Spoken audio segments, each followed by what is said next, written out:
किसी के लाख मांगने पर भी इन चीजों का दान कभी मत करना, घर में दरिद्रता आती है।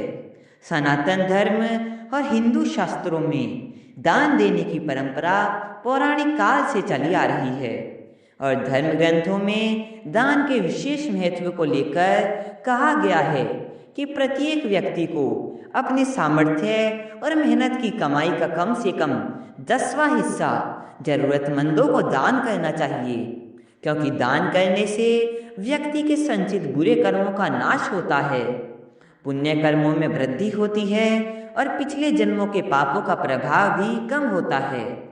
शास्त्रों की माने तो सच्चे मन से किए गए दान का पुण्य फल सिर्फ दान करने वाले इंसान को ही नहीं बल्कि उसके पूरे परिवार और आने वाली पीढ़ी तक को भी मिलता है। इसलिए हमेशा ब्राह्मण, असहाय और जरूरतमंद लोगों को ही आदर सहित दान करना चाहिए, लेकिन दान देने से पहले इससे जुड़े कड़े नियमों को जान लेना बेहद जरूरी है। हमारे ज्योतिष शास्त्र और कुछ ऐसी विशेष चीजों के बारे में विस्तार से बताया गया है जिन्हें भूलकर भी दान में देने या किसी को ऐसे ही सौंप देने से घर की सुख समृद्धि पूरी तरह नष्ट हो जाती है और इंसान राजा से रंक बन सकता है। इन नियमों के अनुसार कभी भी किसी को चाकू, कैंची, तलवार या लोहे की कटार जैसी धारदार और नुकीली चीजें दान में नहीं देनी चाहिए, क्योंकि ऐसी चीजों का दान आपके शांति जीवन में भूचाल ला सकता है, जिससे परिवार में भयानक क्लेश, नकारात्मकता और व्यापार में भारी नुकसान का सामना करना पड़ता है। इसी तरह समय बताने वाली घड़ी का आदान प्रदान भी आपकी मुश्किलें बढ़ा सकता है, क्योंकि घड़ी को व्यक्ति के जीवन के अच्छे और बुरे समय यानी भाग्य से जोड़कर देखा जाता है। इसलिए किसी दूसरे की घड़ी अपनी कलाई पर बांधने या अपनी घड़ी किसी को देने से आर्थिक तंगी के साथ साथ गंभीर स्वास्थ्य संबंधी परेशानियां घेर लेती है। इसके अलावा कभी भी किसी गरीब या बेसहारा व्यक्ति को दान के नाम पर बासी, सड़ा गला या खराब भोजन नहीं खिलाना चाहिए, क्योंकि जानबूझकर किया गया ऐसा कृत्य घर में दरिद्रता और भयानक बीमारियां लेकर आ लौटता है। इसलिए किसी को भी हमेशा वैसा ही शुद्ध भोजन कराए जैसा आप खुद खा सकते हैं। अपने बाल संवारने के लिए इस्तेमाल होने वाले कंघे या सिर से जुड़ी किसी भी सामग्री को कभी दूसरों को नहीं देना चाहिए, क्योंकि इससे आपके भाग्य पर विपरीत और नकारात्मक असर पड़ता है। हिंदू धर्म और झाड़ू को साक्षात माता लक्ष्मी का प्रतीक माना गया है।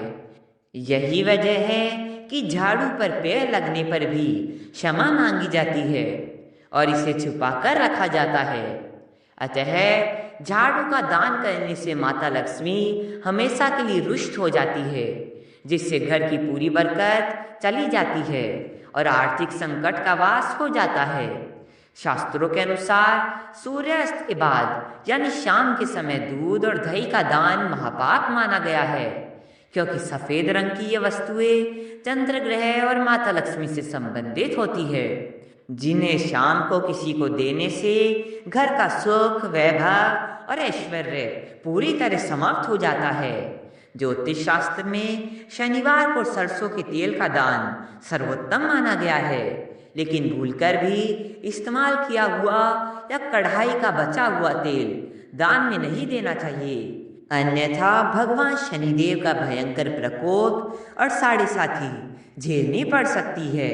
इसी तरह सूर्यास्त के बाद हल्दी का दान करने से गुरु ग्रह कमजोर होता है, जिससे जीवन के हर कार्य में बाधाएं आती है। और नमक का दान तो कभी भी नहीं करना चाहिए, क्योंकि नमक का दान करने से व्यक्ति कर्ज के दलदल में डूब जाता है और घर में अशांति फैल जाती है। शाम के समय जब माता लक्ष्मी का घर में आगमन होता है, तब किसी भी व्यक्ति को धन या रुपए, पैसे उधार या दान में नहीं देने चाहिए, क्योंकि इससे लक्ष्मी जी नाराज होकर घर से चली जाती है, जिससे धन संपत्ति का अभाव होने लगता है। हालांकि किसी सामान के बदले धन का लेन देन किया जा सकता है। इसके साथ ही कभी भी प्लास्टिक, स्टील, कांच और एल्यूमिनियम से बने बर्तनों का दान नहीं करना चाहिए, क्योंकि ये धातुएं कारोबार में घाटा करवाती है। और पुण्य कमाने के चक्कर में भी कभी कभी फटे पुराने धार्मिक ग्रंथ या किताबें किसी को नहीं देनी चाहिए, क्योंकि इन्हें दान करना सीधे दुर्भाग्य को निमंत्रण देता है। अंततः दान हमेशा निस्वार्थ आदर और श्रद्धा भाव से सामने वाले के हाथ में सौंप कर ही देना चाहिए। दुखी मन से या जमीन पर फेंक कर दिया गया दान पुण्य की जगह सीधे पाप का भागीदार बनता है।